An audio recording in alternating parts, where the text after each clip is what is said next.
So good evening, everyone. Mazes okay once more here. Another unplanned um, broadcast this evening, and I hope you are all doing well. For I know it's weekend, many of us will be still be awake, and you will, eventually come online to see me have this broadcast. So, what I want to talk about this evening is very simple. It's something that's been bothering me for a long while, and I decided that it's time that we must not shy away from this, that it's something we must come and we must be bold enough to speak about them. And that is that in this struggle that we are in, there is a lot of things happening that we should be able to support one another. And what do I mean? I mean, in this struggle that we are engaging in, that we should, come down and come away from some of these things that we see going online, and we must support one another. Now, to clarify what I mean, I have seen where elders, good evening, Sussex Victor. I've seen where elders, criticize the young ones. I have seen where the young ones criticize the elders. And I have seen one where one group says the other group is useless. And I've also seen where the other group say the other group is fraudulent. Question is, why do we have to go on to do that? Why do we have to actually, you know, um, keep hurting ourselves? And before I go into that conversation this evening, I have here eventually I have a video here that is from Evangelist Elliot Ugochukwu, and who obviously thinking in line with what I have been thinking, and he had this fantastic thing to say. And I must say, people, again, for many of you that been saying, Mazi, activate your super chart. And at the end of the day, I have done the super chart as you've requested. So I think, I don't know if it works or if it's there on, but you tell me, you are the one watching me. So I have activated my super chart, or rather the super chart on this channel. Okay. So those of you who understand how super chat works, that you can click, and if you want to support this channel in whatever they do, you can click, and how it works, you do a super chat, it comes on screen, you'll be given a shout out, and that will be appreciated anyway. So let me come back to the issue at the moment. Now, the issue here is that when I look at the whole point, I have had courses to engage with various groups, and many of you are watching me now. The things that others, people say about each other is not nice, and yet we all have common enemy. We have the plutocrats. We have those that decided to sit and, kind of make sure that they suppress us. We have to move away from this, and we have to no longer give them the chance to lord it over us, because you and I, as long as we keep fighting each other, we have some of the younger ones saying that it is either we get this nation now or everything. Yes, of course, I think every one of us know that Nigeria as a system, as a country, does not work. But there are many routes to getting this issue done. Some people will say, oh, they want Igbo presidency. I mean, it's their opinion. Bear in mind, the person that says he wants Igbo presidency, the person that says it's Biafra now or nothing, the person that says it's Southern Republic or nothing, the person that says it's restructure or nothing, is the person that says it's Aburi now or nothing, the person that says it's 1963 constitution or now or nothing. None of us has got it. You haven't got Biafra. Restructuring, you haven't. Yet Nigeria still doesn't work. Oduduwa nation you don't have. So why do you need to fight yourself? There are many routes. I know. Listen, it took me a while to want to address this because, when I read sometimes the comment, I feel sometimes that some of the people that I read their comments, some of us does not understand what is at stake. Let us take, yesterday I made a broadcast and I said, let us take, for example, what happened with the EndSARS. There was a common goal, there was a common purpose. We don't want this, we don't want it. And everybody came together. That purpose was achieved. Yes, there is no SARS. Okay, they had SWAT. But at least in a long while in this country, people came together and said, this thing is what they want. And they got it. So why should we, because you want, you know, I put it this way. Some people say we want Biafra. Now, in Biafra, someone will tell you, oh, don't do your Biafra, get to this point. You sit back and you watch the conversation, you pity yourself. The other person will begin to insult the other. Oh, you are a sellout. You're actually Igbo, but you didn't agree that you're Igbo. Ba, ba, ba, ba, ba. The other person will say, you want my oil. You are invasion. And I'm like, Jesus Christ, these people don't even know something. Whether he is Igbo, he's a Shekiri, he's a Ijo, your oil is being taken. So why are you fighting yourself, for Christ's sake? Don't you see it? Don't you get it? Whether it's Yoruba, oh, Igbos must leave Lagos. Oh, Igbos have taken over Lagos. Oh, Igbos, and now you say, oh, Lagos is no man's. What an insult! How can we, in our thinking, say that Lagos is no man? Somebody coming to, because, for instance, Enugu probably is a good metropolis, and somebody says, "Oh, Enugu is no man's land because everybody is there." I mean, it's such an insult. But we can come together, and if we begin to do one thing to respect one another, irrespective of your view, that you're saying restructuring does not make you sabo, people get it in your skull. That you're saying you want Igbo presidency does not make you a sellout. That you're saying you want Biafra does not make you a terrorist. We are all saying the same thing. The reason why you and I are saying this in different formats is because what we call a country is nothing. It's nothing near a country. It does not work. It has never worked. Maybe it worked before we were born. Maybe it worked in the 60s. I don't know. I wasn't born in the 60s. So maybe it worked, but at least in the last 4 decades that I've been on this planet Earth, I cannot for once. I can only see retrogression. I keep saying it over and over here. Growing up in Enugu, I know when you in the upper Chima, then Chima Avenue in Enugu, you turn on the tap smells chloride everywhere. That personally, I couldn't even drink tap water in Enugu, but that was one of the purest waters. You can't even, as a child, you can't even use your hand to stop the tap. Though that time, my brother used to live in ground floor, right? Yes, ground floor. You couldn't even, but it doesn't matter if it's ground floor or top floor. You go up, you turn the water there. Normally there is in those houses there. There is normally the tap ground floor when first, second, third, when the water hasn't got any pressure to come up, maybe when there is a leakage. But people, we used buckets. We used these 4 liters then, 4 liters of jerry can. There was a company then that my brother worked with. It's called Avop. Avop, that is towards Archie. They made vegetable cooking oil. So the empty gallons were what we used.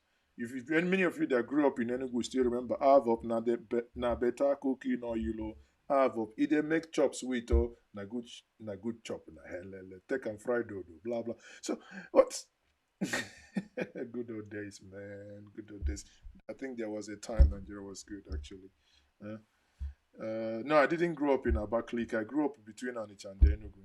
Okay, so I'm Onitsha brought up. So don't ever try any magic with me because now we they carry them you know, and it be our ladies. So I bekasi. So I'm not gonna you got that. So forget, you know, we not be ajibo, we be real strict. Okay? So we'll be real strict. Eh? So what am I saying? For so long he has bothered me because actually all kind fry. Yeah. Yeah, okay, you understand it. Anyway, so what am I trying to say? What spurred me in doing this video is I did a video about 2 years ago. About 2 years ago. And I was just watching, rewatching. Sometimes I do, you know, when I left a video for a very long time, sometimes I go back to rewatch them. And the reason why I watch them is that I learn. I see mistakes I make. You know, you try to correct. You know, you see one or two things you could have done better, you could have said better. And while I was watching this video, and I went into the comments section, I started reading comments. What was this video? This video I made the year 2000 and summer 2018, and I said the solution to Nigerian problem was, you know, will be the coming together of the, or rather, what I call Southern unity. Wallahi, you go back and the video is still there. Google it. And people, if you read the comments, I mean, I felt so bad. Some were calling me Sabo. Some were saying you are a sellout. Some were saying you are an idiot. Some were saying you are a traitor. Some were saying we don't know where you stand. And I'm like, jeez. Jeez. How come that someone having a different opinion with you? This is democracy. And, you know, if we need to have a new nation, a new thinking, a new everything, then that means whatever Nigeria is doing to us today is what we must endeavor not to do. Because Nigeria today, you can see how they are trying to suppress freedom of expression. You can see how they are trying to tell you that anti-social media bill. You can see how they are saying, oh, because people came together to demand to, you know, youth came together to say, we actually demand to be alive. That's all. That's all what EndSARS was. We demand to be alive. Suddenly, you see Southwest governors with their Southern, Southeast, and South counterpart coming together. You see Northern governors where underage marriage is ravaging a region, where bandits, Boko Haram, where terrorists are ravaging a region. They are not talking about how to solve problem, but their problem was how to shut the youth up by saying, "Oh, okay, this EndSARS, it's not good. It should be, it's, you know, they are not doing right.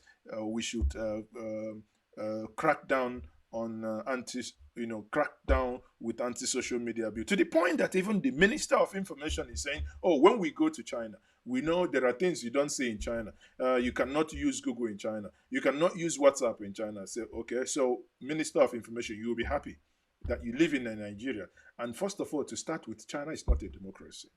Okay, so that's one thing you should get. And if we want to get to copy China system, Mr. Minister will tell you that Chinese kill people who steal. If we want to copy China, okay, let us bring China social media regulation. Add their Chinese practice of antisocial, well, of not antisocial, Chinese way of fighting corruption. Let us see how many of you that will be alive. If we begin to apply China logic, you cannot want China. Okay, fine. You want China loan. You want China whatever. Again, let us now apply everything Chinese way and see who is going to survive. You forget that the same thing you are clamoring for to happen here, people bypass them. We go to Dubai. Dubai, you don't use WhatsApp. You don't use WhatsApp to make up, but you get VPN. I have VPN that I pay $3 every month. So it doesn't matter where I am. I turn my VPN on. People that even watch Netflix, because you are in Nigeria, you are in the UK, or you are in Europe, there are some Channels you cannot. There are ways you can't even get to watch Netflix or to watch some like Showbox and all the rest. But people use VPN. So what's a VPN there for? So a minister of information telling you this does not understand that there are VPNs, there are other ways, there are proxy servers that you can use. I mean, these are not things we'll come here and tell you. So, but it's so hurtful to know that these men are not even, they don't even think, they don't even understand what is happening. So, what am I saying, people? That in this struggle, we must support one another. We must, you see, if you have any support to give to any to those fighting for self-determination, yes, give them. If you cannot support them, shut up. If you cannot support IPOP, shut up. If you cannot support those fighting for Igbo presidency, shut up. If you cannot support those fighting for restructuring, shut up. Because that's one thing we need to do. Let everybody, in Igbo, we say, Ibata no obi ogalanya enibe efi enube mbobo efi dobie mbobo achuba. Let everyone complement each other. If because you're not fighting yourself, because you started not fighting yourself. Remember 1st October. You saw it, the Duduwas, the what's it called? I was in London. I flew to London. I was in London and I went to cover this event at the Trafalgar Square. I saw Soweres people doing their thing, the revolution now. And I saw the Oduduwas and I saw the Biafrans doing their various things. But sadly, I also saw a different set of people commenting, yeah, what are the Sowore people? These people, they are sellout. I'm like, what's your problem? Do you know what it means? Someone is calling, okay, it's just that sometimes our mind, and maybe we're not thinking deep enough. Our mind is not able to get to what these people are saying. Revolution now. What's the difference with revolution now to EndSARS? Tell me, what's the difference? It's the same thing. We are not happy. We want things to be better now. Revolution now talks about paying the police better. EndSARS was about the same thing. Revolution now says we want electricity. EndSARS, whether it's EndSARS or whether you want to do it bedroom revolution, now that you're not happy. You're not happy in Nigeria that Nigeria is the only country that I want to iron my clothes. You are thinking about it. Many of you that live in Western world know that you don't think about it. Whenever you want to iron your clothes, you just go get your iron and iron your clothes, right? But in Nigeria, they bring light to now. You leave whatever you're doing, you quickly want to go and iron your clothes. Why? Because if you say, let me relax, 20 minutes, the light is gone. So you cannot plan with that level of unpreparedness. Listen, even those you consider that they are rich, my brother, they probably suffer more than you. Many times I will be in my house, I don't put on generator. You know why? Because the generator gives me headache. The sound alone gives me headache. Therefore, I will be in darkness. I will use candle. I have various. Sometimes people will think this guy is cultic or doing because I have various. There are some scented candles that some of them are like pots. Various candles that you use. You just they tiny. I don't need all the lights to be too bright if I'm not recording now that I need LED lights and all the rest. But you can use your candle. Your house should be, But those people you consider it, those big generators, you know how much it costs them to even put diesel on it. Some of us that don't, if you don't have a gate man, do you know what it means? You leave your generator, it's 11 o'clock, you're already sleeping, you remember that your generator is running. By the time you think of going down to get this generator, what do? You let your generator run till the fuel dries up because you're scared. It's already late. You're no longer going out. Now, if you dare ever go down, change that generator, by the time you finish, you go to change over because you need to put it back to NEPA because you don't know when NEPA will come. That's no life. Middle class, even the top class, that's no life.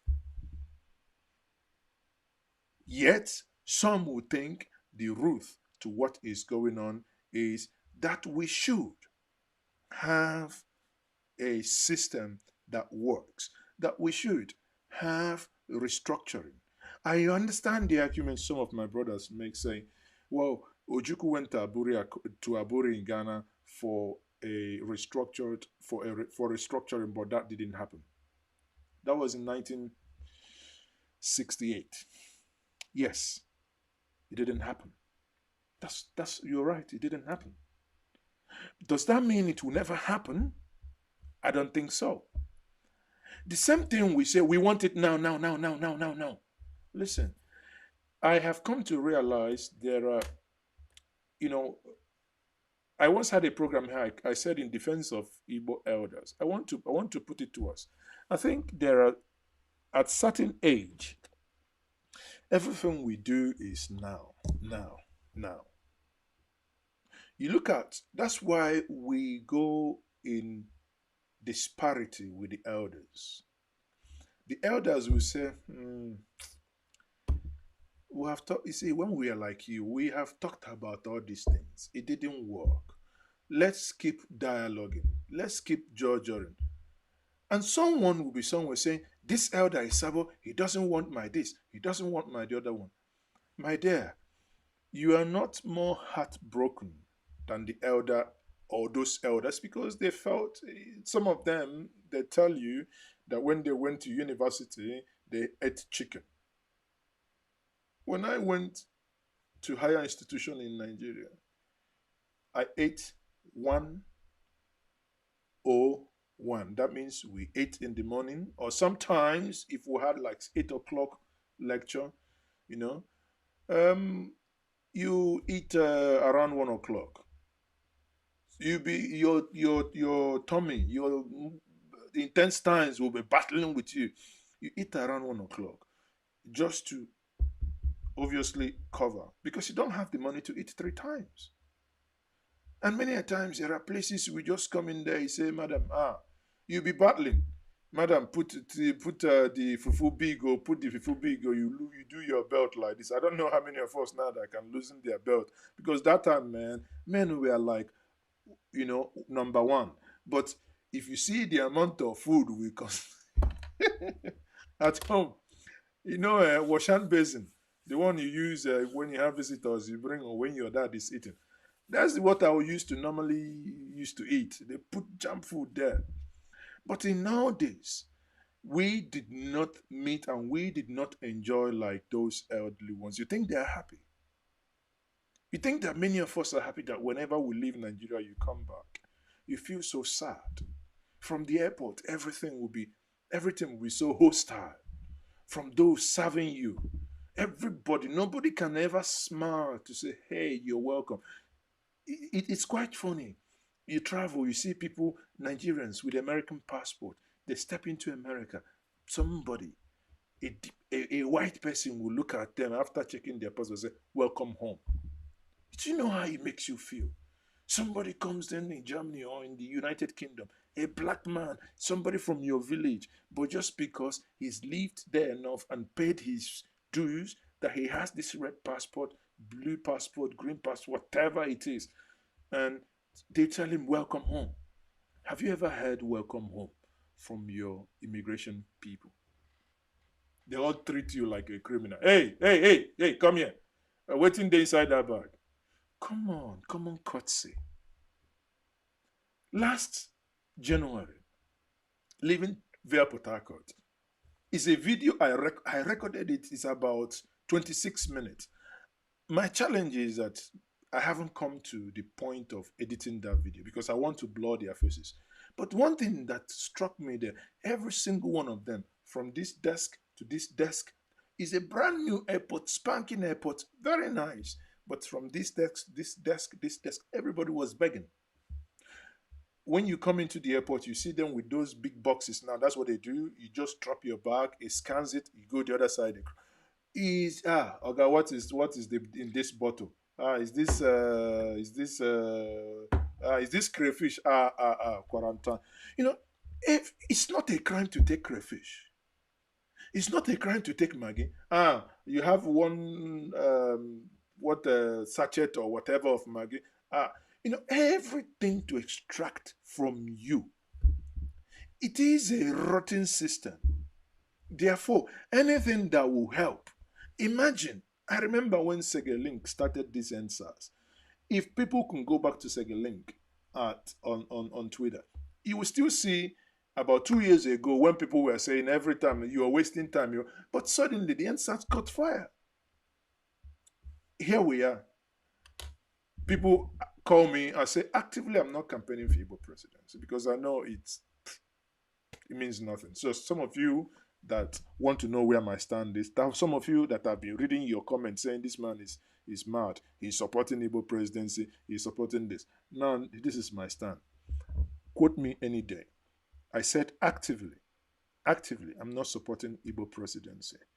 But if it comes to the point that this nation is not restructured by 2023, and you want to have a president, then I say, why not Igbo? Why? Because it's equity. If you want to talk about qualification, then let us bring our best brains. Then let's see. Let's see who is going to get the best brains. But if you want us to move forward, I say 2023 is a waste of time. Pack 2023 for one side. Let us come together as a people and decide how we want to be governed. That is what I will favor. Because when we look at what is happening, sometimes we make another mistake of saying, the North. And when we talk about so much about the North, and some of you wonder, why don't I really talk about it? Because you need to understand or rather you need to have the deeper knowledge and understanding to know that it is not about the North. The North we actually think that they enjoy. No, the North are the worst of all. In this country, they are worst off. They are being ravaged by diseases that are, it's gone. It's no longer, you can't even hear about it in some of the southern part of the country, but it's still there. The level of criminality. Remember when Osisi Kanku was in Abia, when everyone deserted Abia? But you saw how the people worked with the military and routed him out. Osisi Kanku and his gang became, after they kidnapped those primary school pupils, and they became history. Then I keep asking myself, why can't the North, the inhabitants, come together and rout this Boko Haram, chase them out of town? The things you hear, when we talk about maybe like banditry and all these things, you understand that for a region that has suffered so much, do you know what is happening in the North? It's like when we had the Biafran war. Do you know what it means to be on air dropping bomb in your own country? Nigeria is actually undergoing war, but many of us in the South don't know. And some of us think, the North enjoys. I think you haven't been to the North.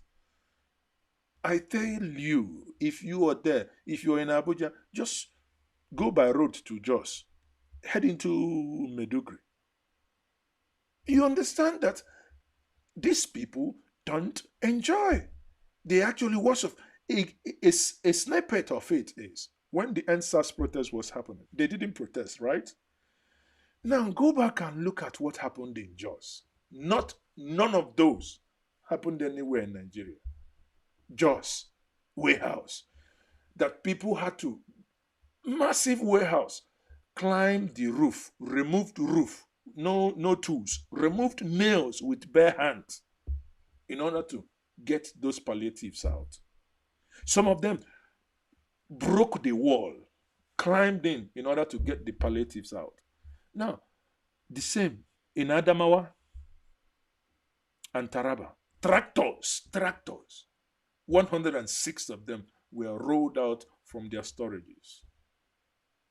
Skeleton, carcass, you just saw the bare frame remaining. Both tires or engines, everything went. It's hunger. People, you can see 4 people pushing tractor on the way. You think it's a joke. What does that tell you? A people that The enjoying cannot do something like that. Any people, you think, oh, these people are enjoying. No, there is never a time. And you know who the one that broke the record is Adamawa. They went to immigration office. They went to custom office. And Jos, I think Adamawa and Jos won the trophy. Not only that they looted office, they looted, these they call rovers, single blade. They looted the rover, so the frame, removed the frame from the cement, stole every part of the zinc that is there, every single nail stolen. Nothing like that, apart from the fact that people were angry because of the way SARS has treated them, and some of them that have knew where they were kept in the police stations that treated them bad, they went there and burned them. We saw the police station in Fege, by DPO Gaba. Again, when we talk about North, Gaba is a northerner, but it's at home in Onitsha. Even when that was happening, people in Onitsha came out, said, no, we will protect Gaba because on a very good day, he was the one protecting us. That's a testimony of a man who is not from Onitsha, he is not from Anambra, but the people came out in the year 2020 to fight for him. Tell me if that man contests for local government chairman in Onitsha, and you think, oh, he rigged the election. No, they rigged. No. That means that we must begin to support one another where it's needed. It's time that our brain must come off these shackles that politicians have put on us. Those that are milking us dry want us to keep fighting these fights. We must turn the table the other way around. Look at it. Suddenly, Bola Ahmed Tinubu is coming out saying, oh, I encourage every APC government, the way Lagos State government is going now, to repeal the law that gives so much pension to former governors. Yet he's a man that was collecting the same pension before this EndSARS. Suddenly, the EndSARS shook them to the marrows. Forget whatever you see all of them, all these politicians, all those plutocrats, whatever you see them doing now is the fear in them. Let me tell you why all of them had fear. The worst was even Tinubu. You know why? Tinubu that you would never ever dream of speaking to suddenly began picking calls from every Dick and Harry. We saw it it was on this channel. We published phone call, his number. Children will come and punch his number. Bim, bim, bim, bim, bim. Call him. You send soldiers to come and kill us. And Tinubu will no longer have PA. He will no longer, there is no protocol. He will pick the phone. Children of 16, 17 years will be saying, you sent the soldier. You will hear Tinubu's voice saying, am I the CNC? I didn't, okay, wait, let me explain. Wait. And I'm like, so the rich also cry. So suddenly, they can now even take your calls and make you feel like you're human. Even for him to explain that he's not the CNC. The lootocrats. They must not, they keep looting. Yeah, they keep looting. They keep looting. So again, we must support one another. Whatever that you are doing, whatever that you fancy doing, if you think your calling is in the EndSARS, please go ahead. If you think your calling is in calling for a new nation, no one begrudges you. You have our support. If you think your energy is best spent on the Igbo presidency, bring it on. If you think your energy is best for a regional government taking a 6-zone regional government of 1963 and using the best realities of today to just oppose it and get a better system, please bring it on. And that's like people like me. I've been saying it. I said, my thinking I studied political economics. So having looked at it, and I'm thinking over the time, what will be the best for. Because in as much as the nation is not working, but there has been some intermingling that the best way is to have the English uh, um, scenario where you can have a loose federation. You know, you see, you have the people who are in Scotland. England is on lockdown because of coronavirus. Scotland is not. Not even Wales. Not even Northern Ireland. But yet it's one country. You see, you can call it anything. You see, let's not be bogged down with nomenclature. Let's not be bogged down with nomenclature. When you say, "Oh, it's only if you must say Biafra. If you don't say Biafra, then you're not doing anything." No, no, no, no, no, it's not. Some people who don't mention the word Biafra are more Biafra than you. They've even started the Biafran struggle before many of you were born. I know some people that by the time I wrote my thesis on Biafra, some of them weren't even born, or even they were born, they were babies. So, and some when you sit down and listen to elders, listen, there are things they don't know in today's day, but there are things they know. We must complement the new and the old. I was listening to Chief Mbazulika Amechi one time, a BBC interview. He said that the risk that if they weren't put in prison, there wouldn't have been any war. Do you know what I believe him? Was there mistakes made during the war? Yes, of course, mistakes. I watched Dr. Nanda Zikiwe today for the first time.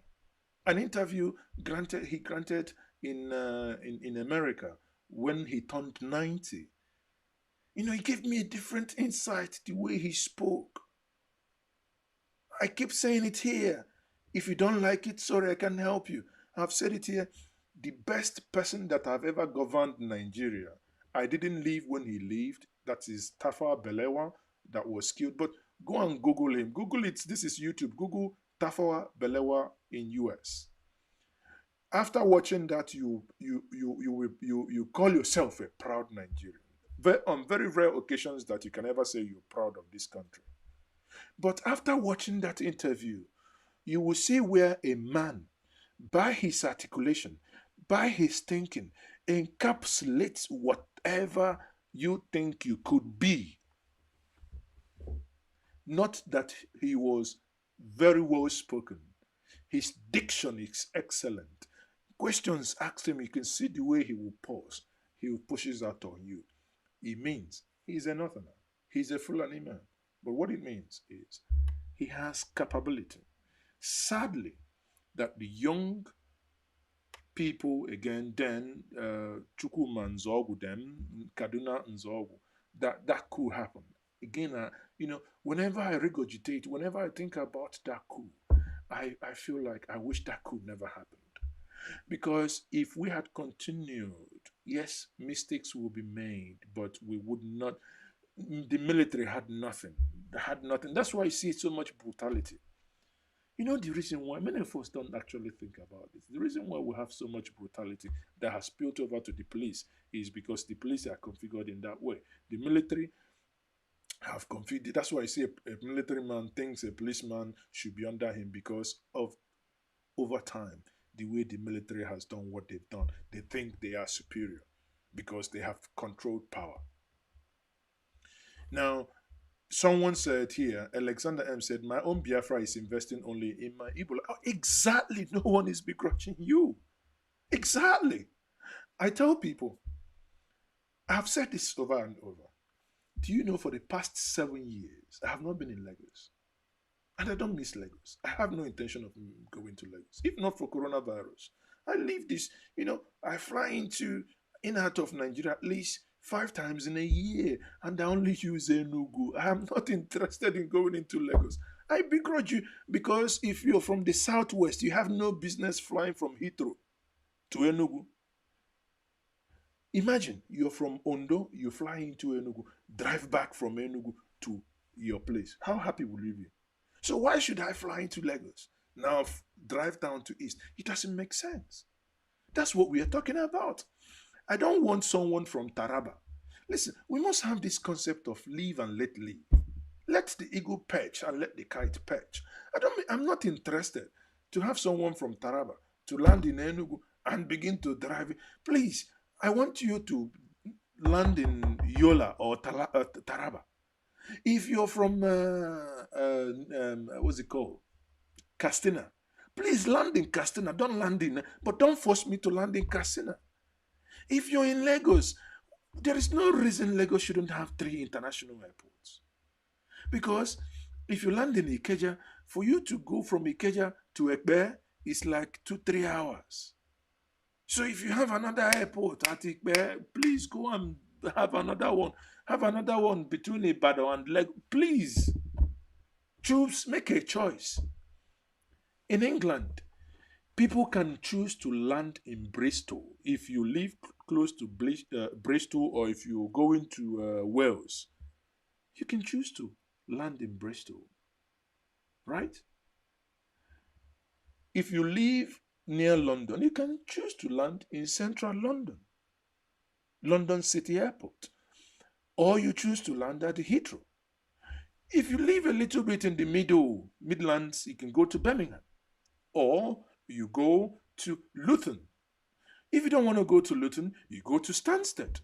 Or depending on your location, you can go to Gatwick. If you're in the north, you go to Manchester, for Christ's sake. And this could be connected very easily. So I begrudge no one, but like someone who said here that you only want to invest in his own place. Of course, me too. I have no interest in Lagos.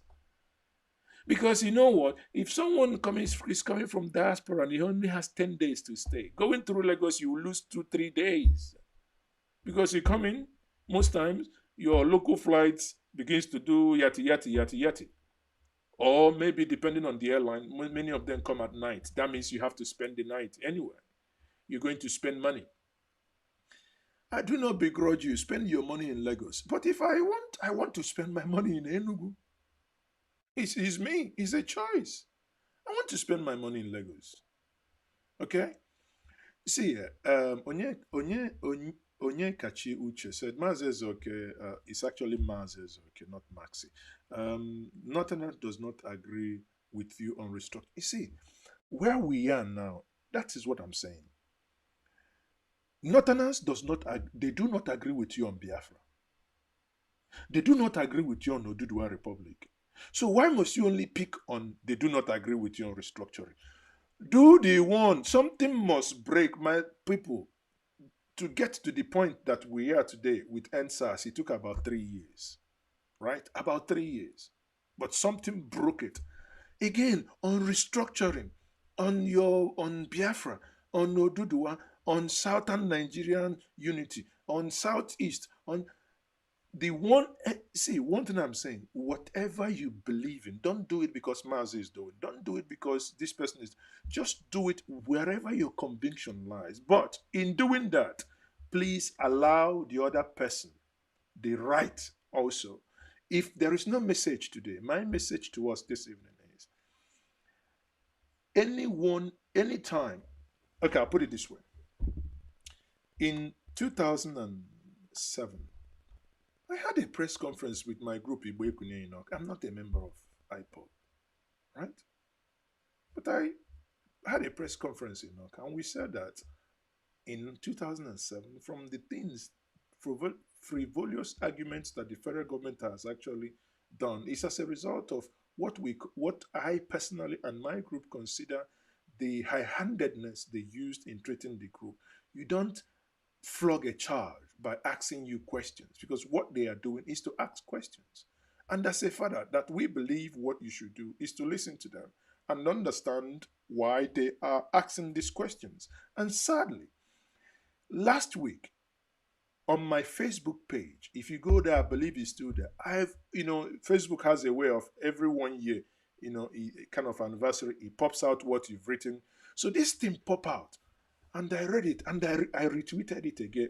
I resent it again. I put a comment. I said, how prophetic was this statement? And my statement was, when Nnamdi Kanu was arrested, I made that statement. I said that the federal government shouldn't have, these were my words in 2016. The federal government shouldn't have arrested Nnamdi Kanu. Putting him in jail would make him a hero. Detaining him will make him a bigger hero. Killing him will make him a martyr. I said this in Twitter. It's on my It's on my Facebook page. Go scroll down, you see. And what happened 4 years later? Ask me again. I said it in 2016. Was it necessary to arrest him? It's just madness. There was nothing. No reason to arrest him then. Do I still feel strongly so today? If Buhari is sitting here, I will tell him, my Oga, I told you that time, you made a mistake. Because you have a hammer does not mean every single thing you see, bang, bang, bang, bang, bang, bang, you begin to hit. No. There are times you bring in diplomacy. I tell people, this evening is a moment of truth. We'll say it. After this broadcast, if you so much hate me and you want to unsubscribe, I will say good luck to you. That's fine. I was telling somebody that imagine in 2016 when this thing was happening. Imagine when Ike Ekweremadu, do you know what led Ike Ekweremadu to a point that he wrote an open letter exposing the discussions he has already had with Buhari then? It took a lot for someone in his own caliber then as the DSP, Deputy Senate of the Federal Republic of Nigeria, to do that. And the moment he did, I told a friend, I said, something is not right here. It means that this man called Buhari doesn't hear. For Ekweremadu to go and Google it, open letter, Google it, Ike Ekwuremadu's open letter to Buhari. The content is so revealing. He said, Mr. President, remember on so date, we had meeting with so people, and these so things we begged you. The same Nyanwood all of you are now crucifying right, left, and center. How many of you have actually gone to him to ask him these questions? Many of you watching me will know. You see, if there is anything I so much desire for us all, irrespective, to work together, I have gone to his house in Enugu and I've sat him down in his room and I've shared some of these things and I said, what is the problem? I know the answers he gave me. And and I walk away and I say, why can't others see this, that there is nothing? Now, if I come back to Ike Ekweremadu, when Ike Ekweremadu now made this, that's why many of us were sad when the incident happened in Germany. Again, you can take it however you want to take it. You shouldn't have. But that's a story for another day. That's not the reason why we're here. So, having said that, you now come back to 2020. Here we are. We are making inroads for the first time. You can hear things like the southern Nigeria and middle belt. 4 years ago, it wasn't there. There is nothing like that.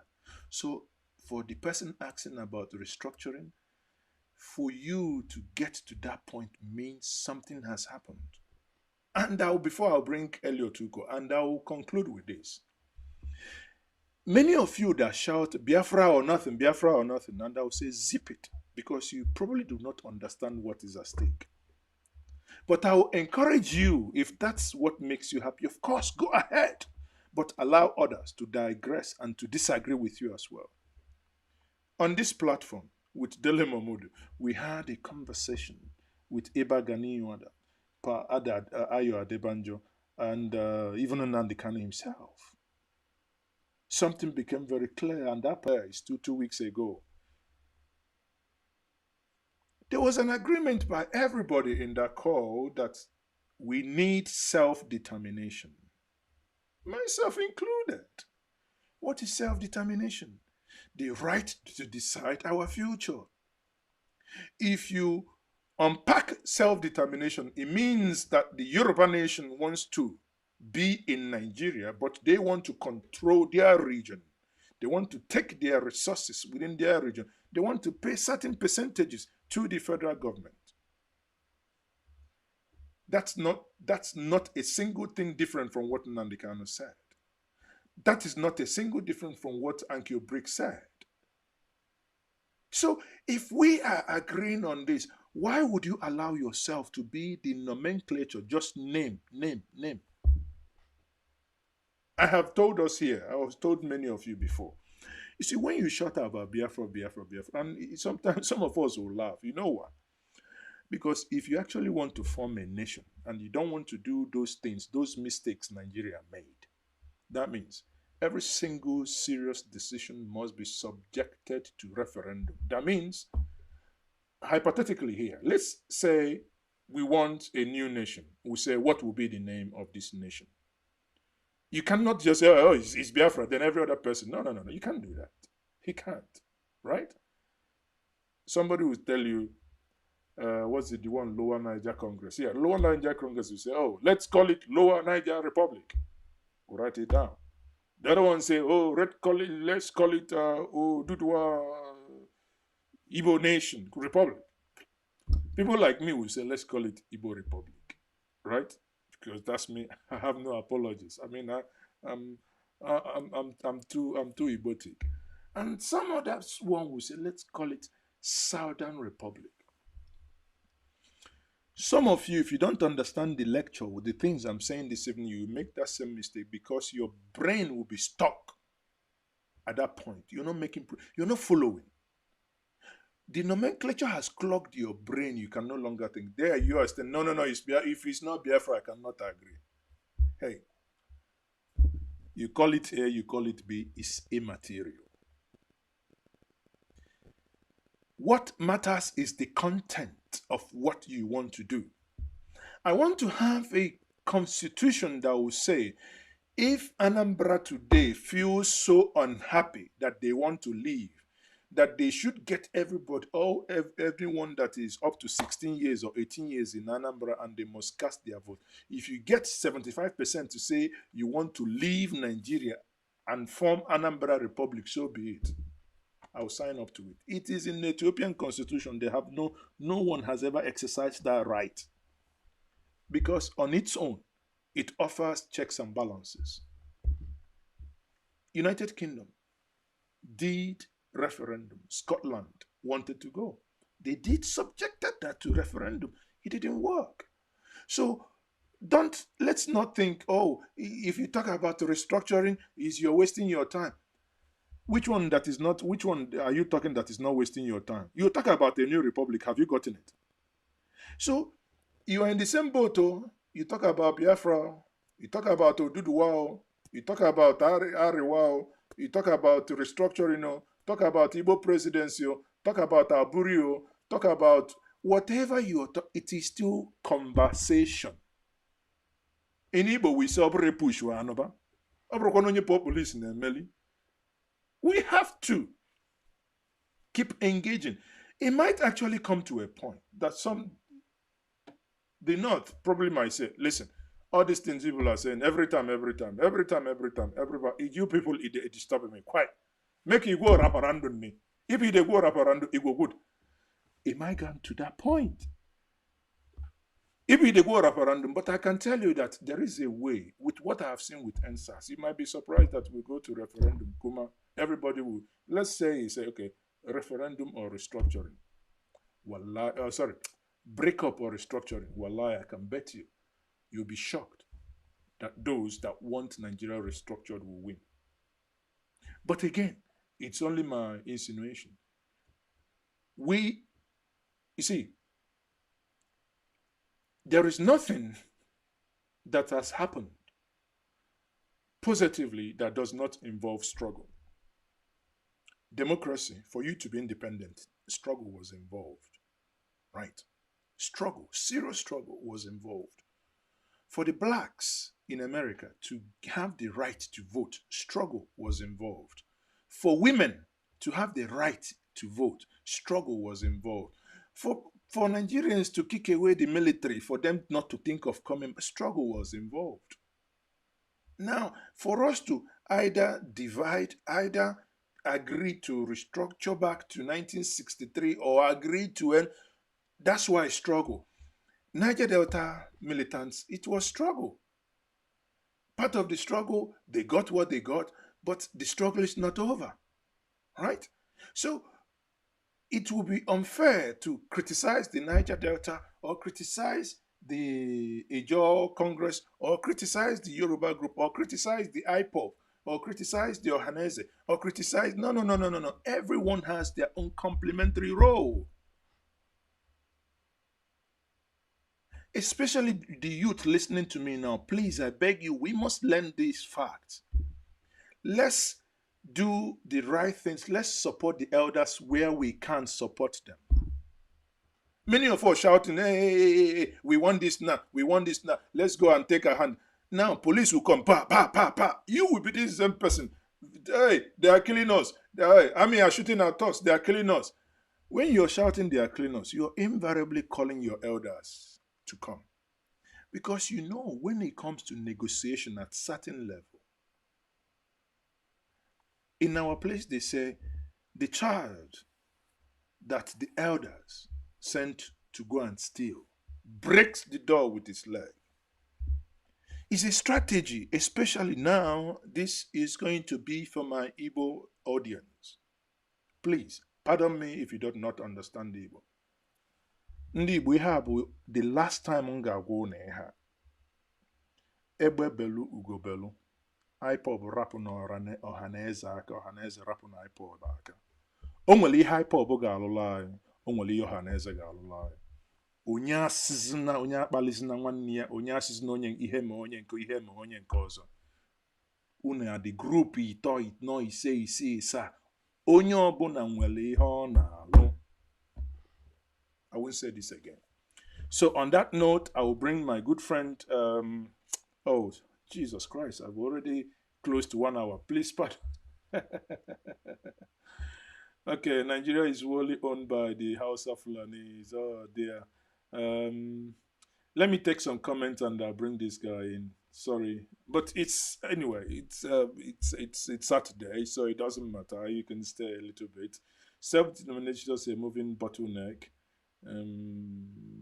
Hold on.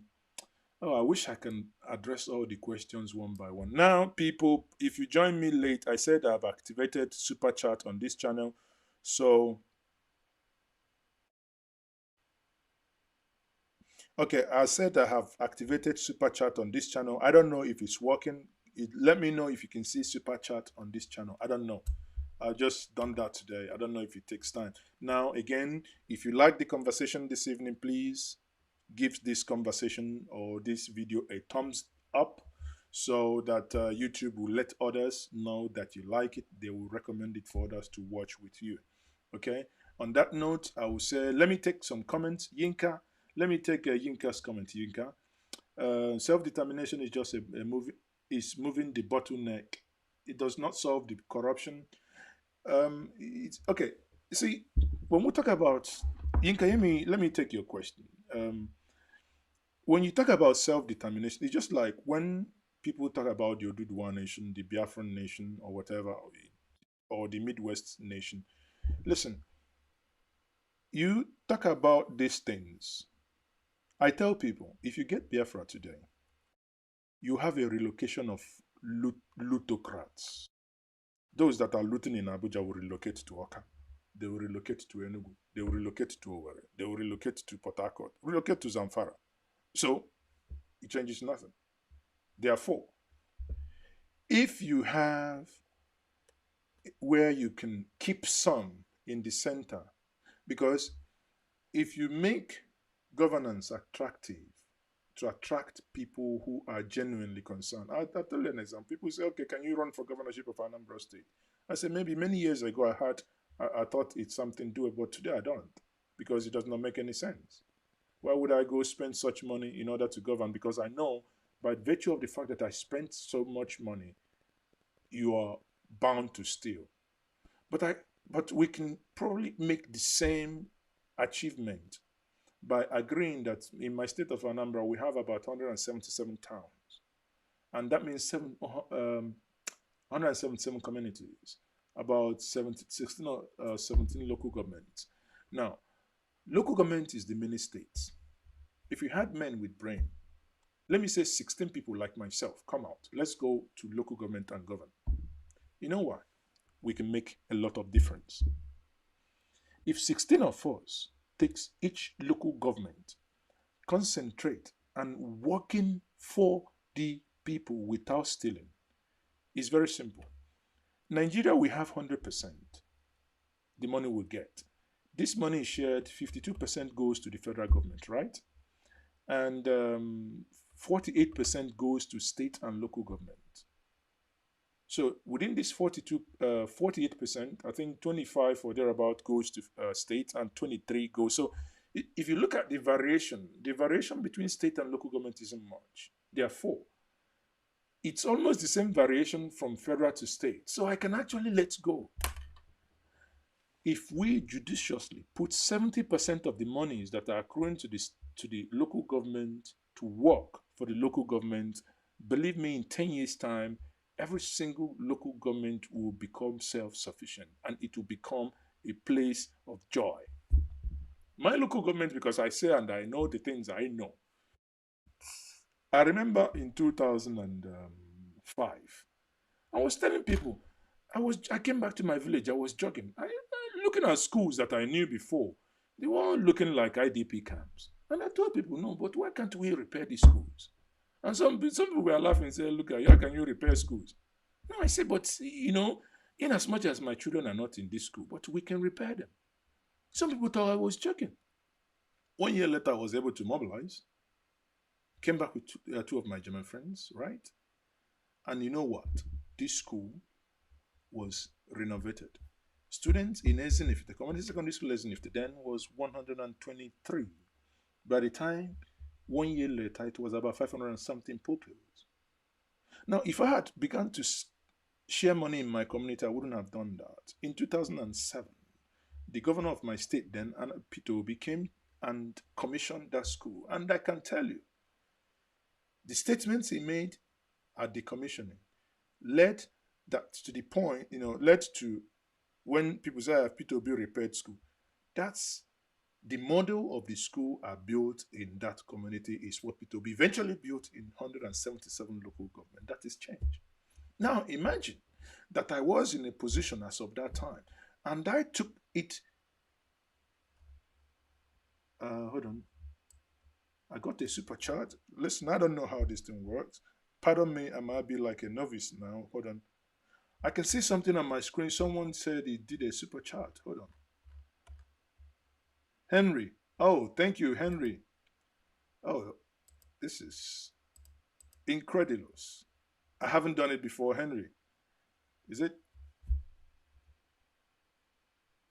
Oh, thank you, Henry. Say keep it up. So that's a super chat. Woo! Super sticker. Thank you, Henry. Well, let me play something for you. I mean, that's motivation, Henry. Let me see what I can do because I think, sorry, people, I'm not losing my train of thought, but I will come back. Hold on. What's that? Henry, for the. Let me play that again for you, Henry.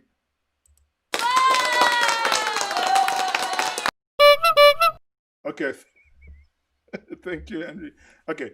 So, people, what I was saying is now, if we for once decongest our minds, because you can contest for a local government chairman and probably win. So at least Henry has confirmed that the super chat works. Thank you. I mean, it's good to know.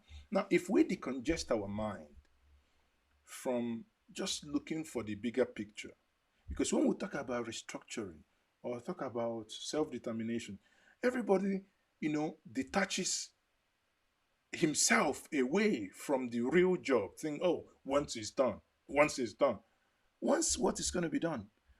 You and I. Check, for instance, EndSARS, how did it happen? People came out. There were people that came out on the street, right? Some people came out on the street. Some of us went other places to protest. But some of us also sent ambulances, at least with myself and a couple of friends, we sent ambulances in Lekki to treat the time they started macheting people, injuring people. We sent ambulances. We just put money together, sent ambulances out to go give first aid. Many of us didn't just stay at home. Some people went to the street. Some donated money without coming out.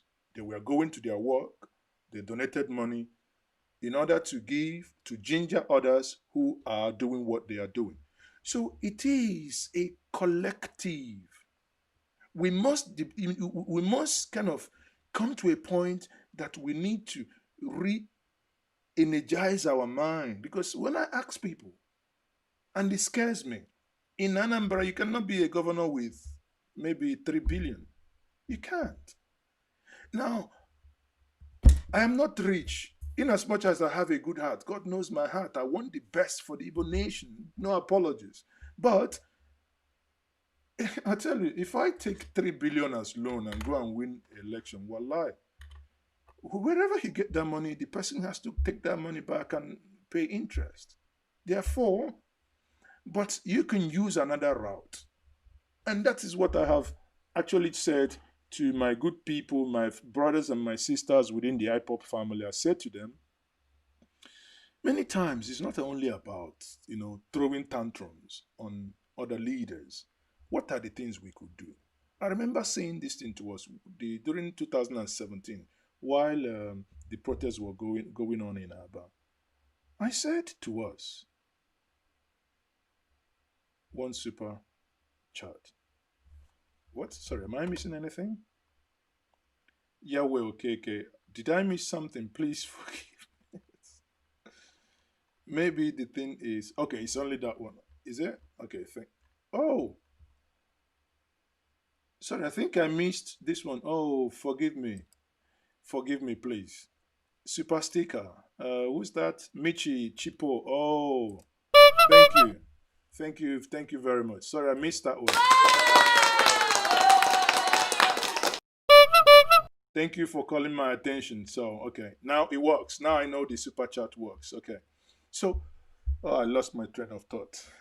But anyway, so let me not bug you guys. I'll do this, then I'll come back to the conversation, people. Okay, I'll do this. Let's listen to, because it's not only me now talking. Let's listen to another person who has been in this business for so long. Let's invite him. And this is Evangelist Elliot Ugochukwu Uko. Evangelist, can you speak to us?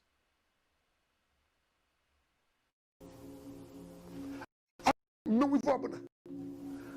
Unemployed, Okay, advert. Hold on. Sorry about that. Let me move away.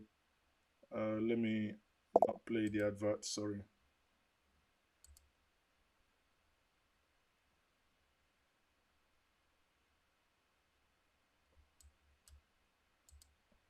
Sorry about that. Okay. So I'll when the advert finishes, I will come back to that. Okay. So what I'm trying to tell us here is, so people, what I'm trying to tell us is very simple. That irrespective of what we think of others, I beg of us to always allow others to air their views. Please.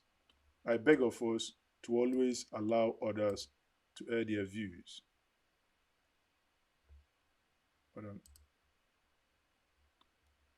I beg of us to always allow others to and again, you must not necessarily be in an organization to support one another. I'll tell you why.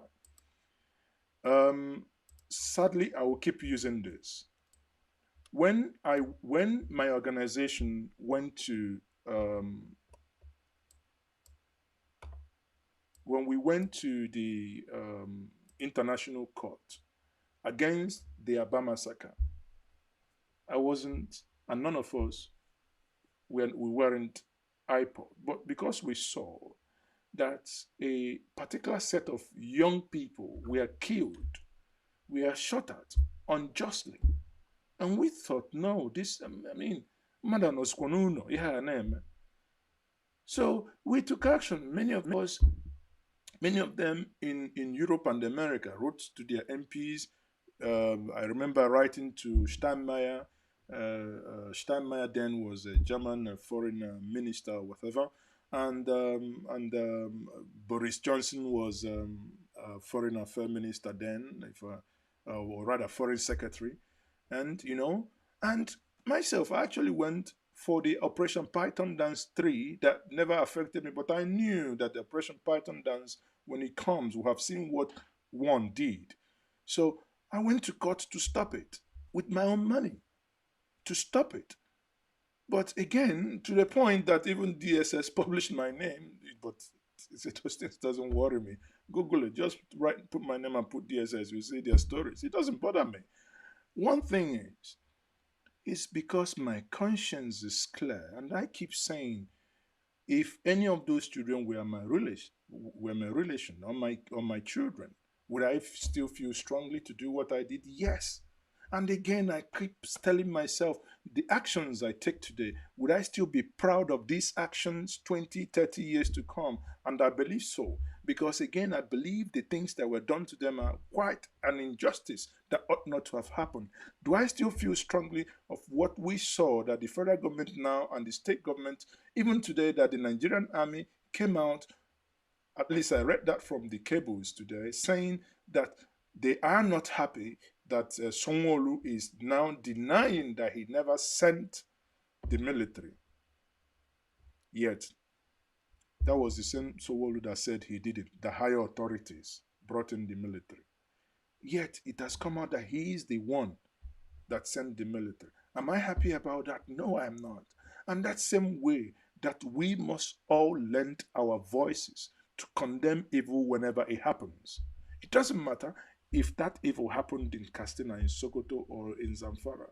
It doesn't matter if it happened in Abia, or in Akure, or Oyo. It doesn't matter, because evil is evil. We must collectively. And the only thing that can break the yoke, the only thing that can break us away from that thing, the plutocrats and the politicians, that thing that they are planning for you and I, for us to remain locked down, is that they don't want us to unite across board, vertical unification, that they don't want that to happen. And that's what broke them in Lekki, because suddenly they saw, oh, we have allies. We have these entrepreneurs, techie guys. We have the sons of middle class. You saw them. You saw even Falona's son. You saw Fela's son. You saw Ewa. You saw, even everyone began to come out. Well, when I saw the kind of shayo these people were showing on Saturday, when I saw Hennessy and the other, I said, well, this one don't come out protest. This one a real shaka. These people they do here. Huh? You go look shayo, you begin to para self. People I say make you leave your house, go. Oh dear. Okay. So let me try once more and see if this video will play. But if it doesn't, that means I have to bring it back another day on a different format. Hold on. Okay, I think.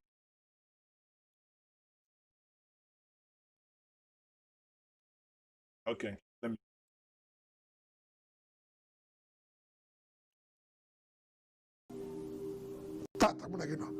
Fuel.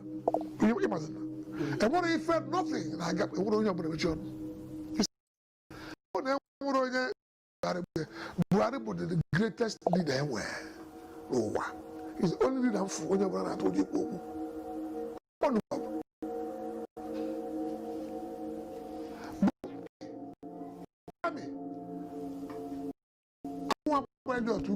So, we mobilize their men, lions. Oh, I wish you can. Mobilize their men. 1989.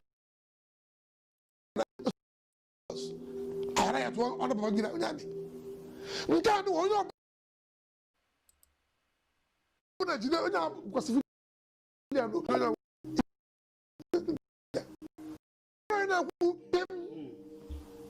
If any of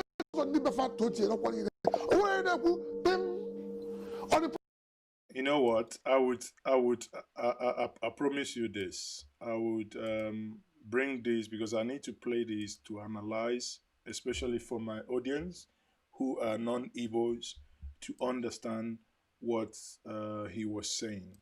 He made excellent point. What he gave an analogy here, and that is what I will close with. He gave an analogy here. He said that there is this family, their mom is in the hospital. They were going to deliver food to their mom in the hospital. The first son is about 27. He has finished university and is apparently working. The second one is about 23, and the last one is about 16. So an Okada rammed into them, but their reactions of that Okada ramming into them were different. The younger one, that who is 16, rushed the Okada man, held him, punched him. But the one that is a newly graduate basically was thinking, oh, maybe if he rushes this Okada man now, his friends might be coming out and maybe thinking, so is this guy now fights on the street? Because now a little bit of self-consciousness is there. Now the last one is slightly the elderly one. Now came out, went to the car, looked around, saw a minor dent and said, please, let's leave this man because it might actually, in trying to harm him, he might die. Then we wouldn't go to the hospital to deliver this food for our mom, and we'll be here talking about murder case. Now, what is the lesson here? The lesson here is, at certain age, the reaction to issues is now. That's what led the youngest to go punch the Okada man. In struggles, those that want, that's why, in many things you have the youth movement, the youth wing. Like when we had the Zikis movement, I mentioned about what's it called, Mbazulika Amechi. Mbazulika Amechi, he was called the boy is good because there was a time someone was trying to attack Zik because he was young and he was vibrant and he wanted to prove that he was vibrant. He was the one that went out to attack and ran the person on the floor. When the whole thing cleared, they were saying, this boy is very good. The boy is good. So the boy is good became his nickname. That is the story of the young one. And when I see some of my brothers, from their comment section, from the things they say online, it appears if you haven't started insulting everybody, you're not making statement. You're not communicating. And I understand because there's sometimes some people I see them here, Mazi, you're talking too low. Conversation and communication, I mustn't be shouting. I mustn't every time be shouting. Okay? As long as you have good gadgets, you have good microphone to pick up your voice, you have good mixers and your deck, the equipment to let your voice come out. I mustn't be, I mean, it's not like a Pentecostal Kawasaki Yamaha type of thing, right? Coming back to his analogy, sadly, you couldn't hear that.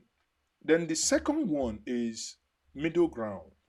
He was thinking of, okay, playing cool, but was still angry to attack. But the elderly brother that said, okay, let's please get back to the car. It's minor dent. Let's go to the issue at hand, address the issue at hand. It leads me to a point that many of us didn't know, that when the elders who have fought in the war say something that they think this is likely to happen, there is a reason why they say that. The reason why they say that is there are some things they have seen. And they don't begrudge them because we all live from experience. We all learn. And that's why it is good to learn from other people's experience because you won't live long to learn from yours alone. And I am an ardent, proponent of no matter what, no matter how angry you are, you go to war. Every war ends on a round table. Every war ends on a round table. So you can kill everybody. Listen, all this thing. Why is federal government suddenly negotiating with Boko Haram? Yet this is a Buhari that said that You know, it's Boko Haram this, Boko Haram the other one, as if he can defeat them in 1 minute. But when push comes to now the same man that is going back to negotiate with Boko Haram. That means round table, because there is no better thing he can do at this stage at some point, because yes, you can weaken them. Even America at some point had to go and negotiate to have peace.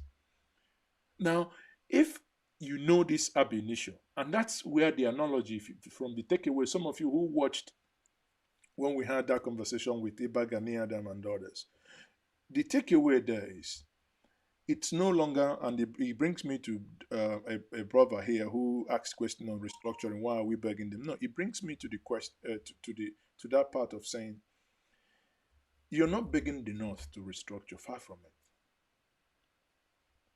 We must not make this mistake. No one is begging the North to restructure. If the North want to remain the way they are, so be it. Let them be. But the South, first of all, must come together. When you have that unity and when you begin to work together as a people, you now will be ready that if need be that your self-determination is that you're creating a nation of your own, so be it. As collective. Now, if it is, or rather, if it comes to a point that, okay, you're not creating a nation of your own, but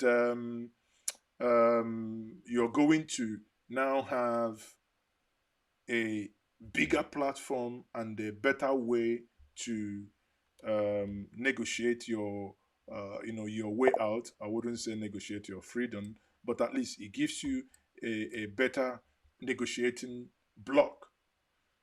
Even better, because at the end of the day, we must understand that there are many ways to kill a rat. So let none of us. Meanwhile, the commander of SARS, former retired commander of SARS. So let no one think that his or her own method is the best. Now, to conclude this evening conversation with us, let me play this thing. That is Comrade Dr. Apoki.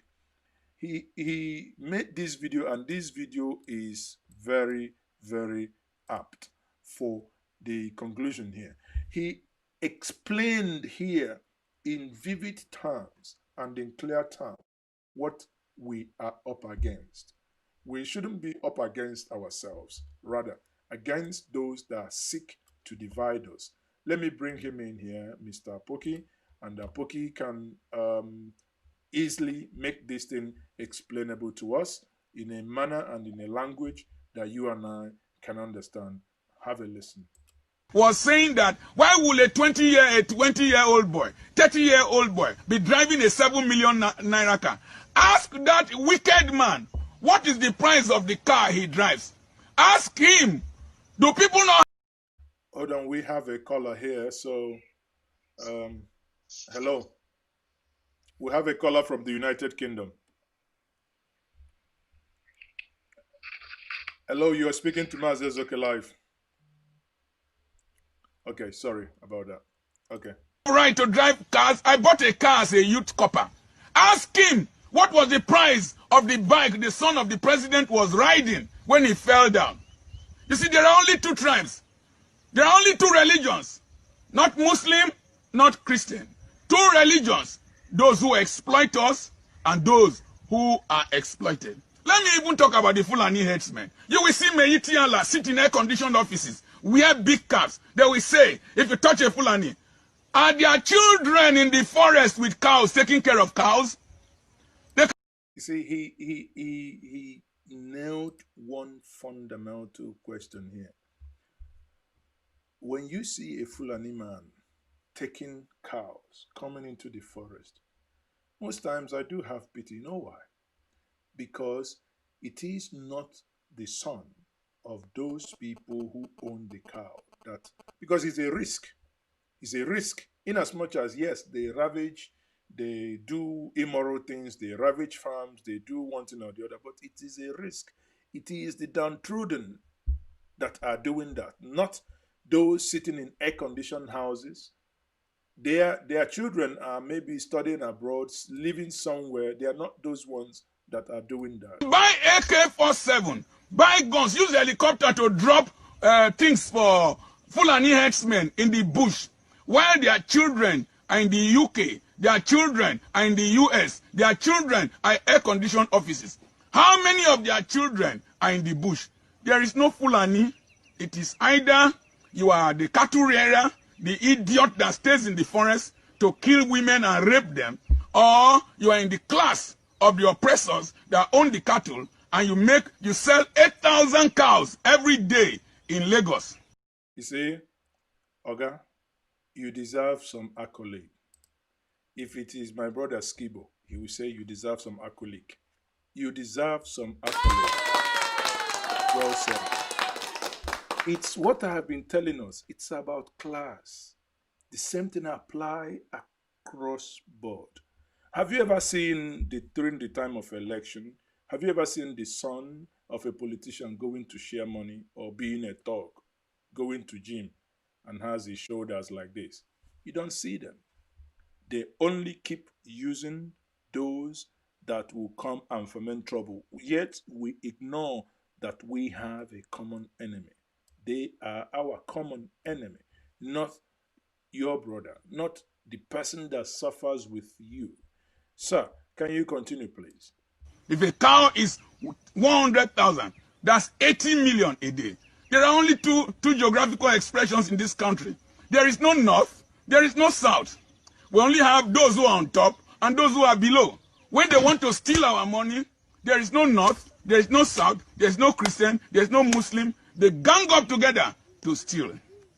Let me tell you, there are only 2 tribes in this nation. Those 2 tribes, I have enumerated them. But there is a 3rd tribe that does not have an identity. That tribe are those who exist for purposes. Fela Anikulapo Kuti was one of them. Ganifa Wemi was one of them. And there are few others who belong to no tribe. They are phenomena. They are ideas. Those people, you see them protesting, you see them struggling for the good of humanity. They are nationalists. They are tribeless. They are phenomena. They are ideas. God bless you. I'm your friend, Dr. Charles Apoki. Don't let my wicked generation use you to destroy this next generation. Let me quickly say this about the 2-tribe theory. Do you know why university systems don't work in Nigeria? We the elite send our children overseas, destroy the school system so that you can be poor, so that we can use you to carry ballot boxes, so that you can do shwan for us. Even in the police force, listen, you policeman, listen very well. The children of the elite enter the police force as graduates. They are going to rule you in future. They are already DSPs. They are already assistant commissioners of police. You from a poor family, shooting your fellow poor human beings. Their children will boss your children. Your child will not be able to join the police because it will require a commissioner to sign his form. Your child will not be able to join the army because it will require a major general to sign his form. You will end up at the bottom of the ladder. They destroy the economy so that there will be no employment, so that we are cheap to manipulate. They make ASU and doctors always go on strike so that you cannot use your brain. The oligarchy, the oppressors, hate reasonable people. They hate people who can talk. They hate people who know their rights. Even in religion, the day after serving as an usher and your shoe eats alignment, go and dare propose to the bishop's daughter. You will discover that there are 2 tribes in the church, the elite and the poor. Let me quickly say this. The battles of the elite are fought by the poor. The battles of the elite are fought by those from the lower class. When Daddy Freeze, who is an elite, whose mother is from Romania, a European, and a professor of law, and the father is a medical doctor, said insulting things concerning Bishop David Oyedepo. Notice this. David Oyedepo's son did not ever make any comment about Daddy Freeze on Facebook, on social media. He was busy building his future, because the elites don't have time to fight the fight. They use those who are not in their class to fight the fight. Let me quickly tell you something. No matter how you rise and go up, they always know where you come from, and they will treat you like that. That's why you see their children, they answer two names, Giwa or Sage. They answer two names, Showolu, this one. They want the name of the husband, the name of the wife, of the wife, to join together to act as a passport to be introduced to the elite. I tell you something, fight the fight of your life in this generation. Fight to salvage this nation and destroy this two-tribe attitude. That is a sign of underdevelopment. God bless you. Oh dear, my brother, you've made my day. Now, while he was talking, I discovered that there are a couple very, very cogent questions or comments in the comment section. I would endeavor to quickly. It will be a little bit a waste of, a waste if I don't try to look at these questions. Let me quickly, take some of these questions. Please, can I beg us, please? On this channel, I beg us, we're not here to fight. Fight does not help anyone. Let's stop calling each other names, please. Let's stop, my coming online and all this stuff would have been a waste if we don't learn that we can still achieve the same thing by being civil. Please. Let's keep it civil. Okay. So let me take some questions. Again, if your question has gone, if you want to repost them, you can, but let me keep scrolling. Yinka said yes. Okay, let me take Yinka's question. Yinka says, yes, ethnicity and religion are very convenient exit clauses. This is why Lekki has dumbfounded the elite. It's finally put a rest to the lie of ethnicity. Exactly, Yinka, you get it. Because the point is, imagine and that was what was about to happen before some of us actually, waded in. Imagine what happened, because the moment the governor started saying, "Oh, I don't believe Yorubas can go to Oba Palace," anyone who was intelligent knew where he was going. A sitting governor said that, and we know other things that happened that is not meant for public consumption. But whatever happened is happened now. We are good. Imagine where they begin to want to paint something in order to blame us, because that is their default line.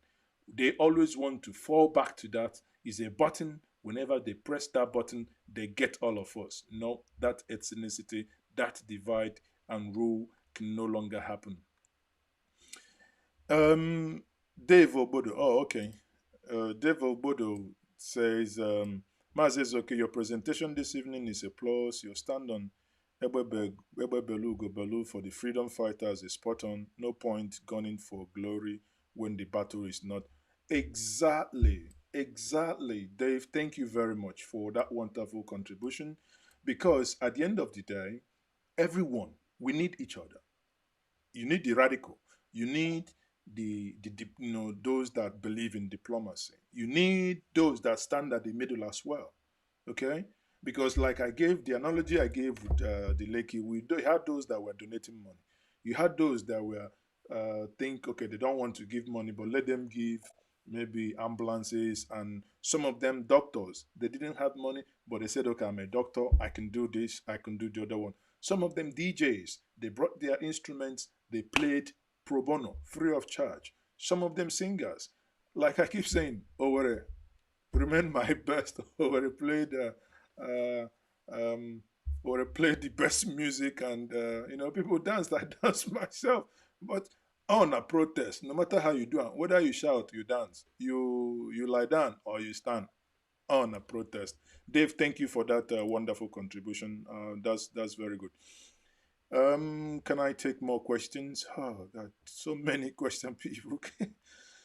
So many comments. Not really. Okay. Who's this one? Quata Baleti. Anyway, again, you use some languages that I shouldn't read out, and I'm not going to read them out. Okay. Please, people, stop fighting. I'm looking at people fighting each other. um, okay, EndSARS, please. Let me look at this. Who is this? No, okay. It appears some people are fighting Igbo and non-Igbo. Please, please, this is not the platform for that. Please, I beg you. Yeah, I beg you. Um, Otibu Nnewi says, Mazi, but some useless comments deserve immediate. No, no, no, no, no. Please, we can learn to ignore some things. Listen, many of you don't know what you might just. Oh, who is this? Yinka. Oh, Yinka, thank you very much. Yinka has done a super chat. Yinka, thank you. That's for you. So many of you don't know. You know, the line is open actually. If you want to make a call, if you can call, and if you feel more talking than chatting, then you can do that. So it's WhatsApp, so it's basically free. Now, many of you don't know what it takes to garner people from various ethnic nationality. I read before someone saying I didn't mention Middle Belt. I'm sorry about that. If I didn't mention Middle Belt, it was an omission. But I know that we talk about the whole southern Nigeria and the Middle Belt to come together. You know, it's that's only time you can have an equal matching force. And what it means is it is a fantastic strategy. That means it reduces death, which happened before. Because when that time the old eastern region wanted to be on their own, you had the southwest, you had the middle belt, you had the northeast, you had the north. So they all come together to now say, okay, we're gonna bring these people back. But of what use? It's just like when a woman leaves you. Of what use are you going to go get the woman back and start treating the woman bad again without? Do you understand? So if you think this marriage not the work again and the woman leaves, please let that woman, because if Eastern region were left on their own, by now you would have seen a healthy competition that probably the Odua nation at some point would have said, we've had enough. And they would have had a strategic backer that would have backed them up. But again, these are mistakes made then. Now, it's only a fool that will make such mistakes twice. The first one has been done. The war wasn't in the favor. Now, it's another case of, okay, what is going to happen? Let us now do it a different way. On that note, I have a caller here. So, Mazes, okay, speaking, you are live here. Yeah, Mazes, good evening. I don't know exactly where you are. Go ahead now. You are live on air now. Go ahead. Okay, so I hope my questions is not deviating from what we're currently saying. So, what is your question? Enugu Airport. So, who am I speaking to? Come again. Sorry, my name is Emmanuel Madu. Okay. Texas. Okay. Yeah. So I'm asking, is it possible to reach out to APs to schedule an 8:30 p.m. flight daily this Christmas, since Ethiopia is no longer going to make it to Enugu, so that diasporans coming in can be able to. Well, I think. To Enugu the same day. I think yes, it could be possible. It could be possible, but some of you that follow me have seen the tweet I've made to the Minister of Aviation today, and the tweet I made to Dr. Aliu Sani, who is the head of Presidential Task Force on COVID-19. The reason why I made that tweet is I found out, there are some things I found out actually regarding the Enugu International Airport. Without diverging much information, the summary of it is that the remaining airports in Nigeria, that is Port Harcourt, Aminu Kano Airport in Kano, are built to reopen and start receiving international flight.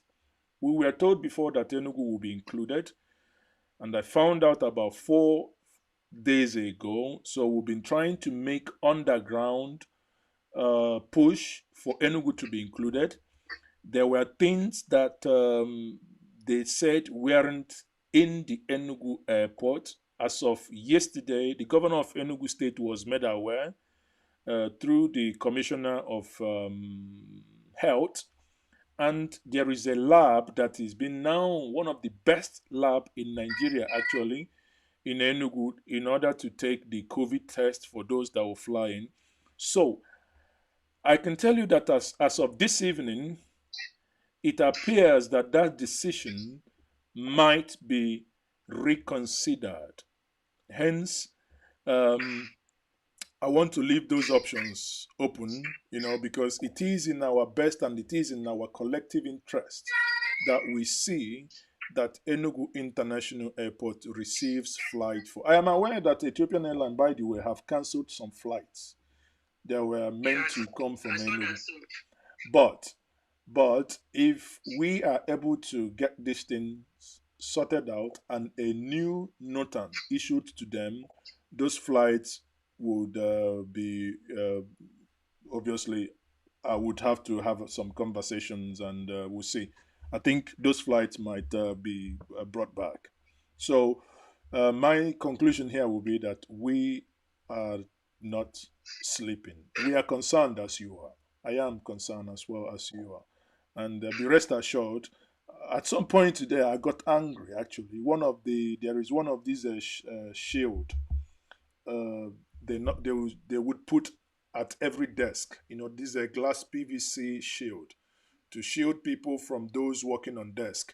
So some of the argument was, oh, for this airport to be yati yati yati, this shield must be installed, blah blah. So I found out how much it will cost, and I got angry. I said, if that money is the issue, I would pay. I would. I mean, honestly, I'm not flying, but I will pay.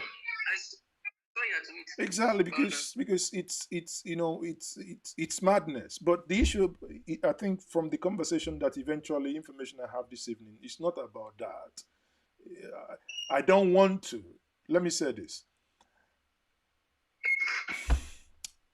Most times I'm being very careful not to accuse people wrongly, right? I don't want to believe that. I don't want to believe that there are some ethnic undertone to it until I'm sure. But be rest assured that the moment I confirm that there is, I will be the first person to call whoever is in charge out. Thank you very much. Okay, thank you, Mazoke. Thank you. I read all those tweets. I've retweeted them myself. Okay. So, but I was just thinking as a backup plan. Now, if the Ethiopian thing does not work, we can get APs to ferry people by 8:30 flight so that it can help them. Is it Lagos? Hold on. Is it Lagos or Abuja? Lagos Enugu. No. Okay, Lagos Enugu. Okay, it's fine. I think within this week we will know where we are with reopening Enugu. If that fails, but all I can tell you is that those that ought to know, maybe I say benefit of doubt, as of last week until I raised it on Tuesday, didn't know. Now they know. Again, if by next week the result that I should be expecting doesn't happen, expect that you begin, as long as you follow me on Twitter, expect that you begin to hear the names and what is it for. Okay, thank you very much. Thank you. Thank you, Mazoke. Yeah. Okay, bye. Yeah, hello, Mazezoke speaking. Who am I on to? Hello, you're on to Mazezoke. Who am I speaking to? Okay. So thank you very much. So Nnewi Otibu, that's airport, Enugu Airport there, cleared for you. Yinka, no bells. Linka, why no bells? You the go seller? Okay. The Anthony Nikade says the issue in Nigeria is the present constitution, which is primary for the ruling class. Even if we make the Pope Francis, he will fail. I say, even if Jesus Christ comes to Nigeria, he will struggle because the the wall we have built with the 1999 Constitution is enormous. That's it's as simple as that. Okay. Um, it will be best. OC, OC Joe says it will be best to exercise the Sharia state from it through federation. Do you actually know that that was what Gideon Oka did in his school that failed? So I hope we are reading history. And okay, I have Akumiri is it Excellency? I'm a core Igbo man and a proud one for that matter. Blessing you can go on. No way, no way. He didn't say that.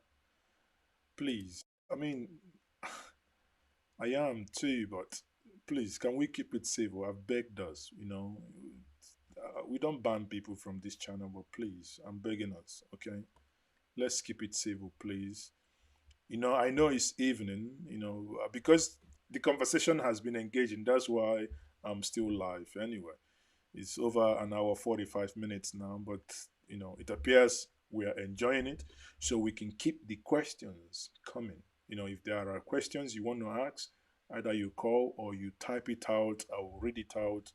But if I read your question and your question is of the one that insults, I would not read it out. Thank you very much. Um,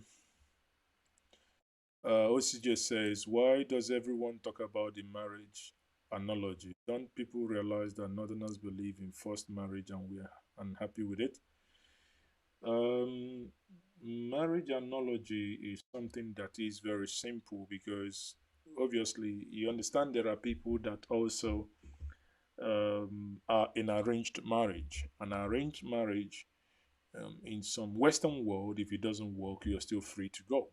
So our own is an arranged marriage as well because we didn't there was no courtship. We didn't ask one if he was interested in marrying A or B. No, we didn't, but it happened.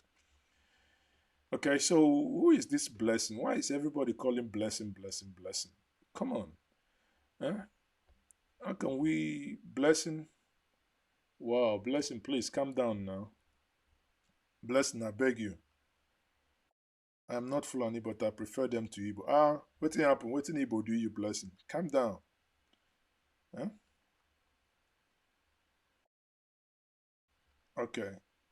Gina Sumen is a lie. Oh, people. So if you don't have much questions again, like I said, I think the lecture this evening and the conversation this evening has been a wonderful one. So if there is no international hub, you know, if there is no more, so Yinka says it is mind-boggling that Enugu is not a major international hub, considering the economic importance of that region. That's Dallas of Nigeria. Yinka, I don't know where you are from, but you see, that's some of the things when people talk about Nigeria, it boggles the mind because it is an absurdity that it is the only region that you couldn't import. Neither can you fly in into now without option. And because when I analyze this, people should understand as well.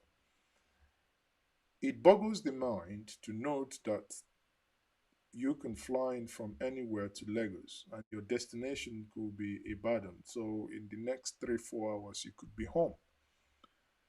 But someone will be forced to, not that you don't have option, but it's just that some bunch of old leaders think, oh, because these people lost war at some point, because they challenged the status quo. And you see, that mentality that kept them to be thinking that way is what they have imported into Lekki. How dare these children challenge us? They gave you 5 points, you agreed, everything is fine. Suddenly, you begin to probe and say they must come and give you account how they spent the money they contributed. The money is not yours. If they decide they want to use the money and smoke Igbo, it's none of your freaking business. If they decide they want to use it and have party, it's none of your business. So you are now freezing accounts, but it has become impossible for you to freeze account of Boko Haram. It has become impossible for you to freeze account of those that has been looting. It has become impossible for you, even when you came in, you told us you're going to fight corruption, but it has become impossible for you to even tell us those you said they returned money, how much they returned, and what were their names. 6 years on, it has become impossible for you to do. But you want to censor social media, probably even stop me from what I'm saying. You want us to stop tweeting and asking questions because you are afraid that the younger ones are coming up. These questions are things we must keep asking because we cannot keep quiet. And we cannot keep quiet, and that's what it is. Eroy says, I cherish Igbo people for their contribution to wherever they reside. I am an Yoruba man from Oromo clan. Eroy, thank you very much. You see, without, one would have to be very careful, not because one is Igbo. I know my platform, and this platform is for everyone. We have non-Nigerians here as well who, listen to what we are talking about. This is a normal conversation. But, we are a people that we are builders anywhere we go. It's very hard to see an Igbo man relocate to a place and 5 years go by, he or she hasn't built. It is very abnormal. But we can see others come to your place because of lack of trust. They are willing to live in one funny place for years, not even clearing the land. But here, Igbos keep buying. Igbos keep buying everywhere. But thank God some of us are awake now that they have started to talk about the Akulono philosophy where they are now going home to build up. Now there is this market that is being built. If you know Enugu very well, if you live in Enugu, to head on to Port Harcourt. On your left, you will see a new development. It's called, I think, the Alaba International Market. Sorry, the is it Alaba? No, not Alaba. The Balogun. No, two markets in Lagos. Let me quickly get the video here. Two markets in Lagos have come together to start building it. Now there is one. There is one with what they call dry port. The commissioner, one of the commissioner in Enugu, rang me and was telling me about the dry port that they are building at Night Mile. Okay, so the whole idea is that by the time the Onitsha seaport or it's going to be on there is